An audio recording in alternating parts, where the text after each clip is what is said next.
Yelah, kita mungkin ada beza sikit kan, tapi sebenarnya kita orang rasa macam kita orang sentiasa 20 tahun yang lepas maintain je sampai sekarang kan.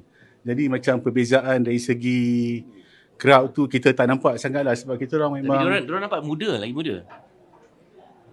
kita orang rasa Yang rambut putih tu kurang sikit kan? tak, kita orang rasa macam apa ni,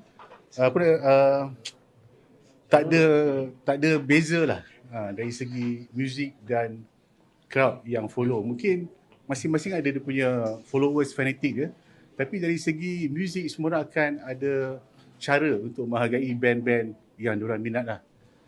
Assalamualaikum kepada pendengar-pendengar Kosmo dan Utusan. Kami Butterfingers.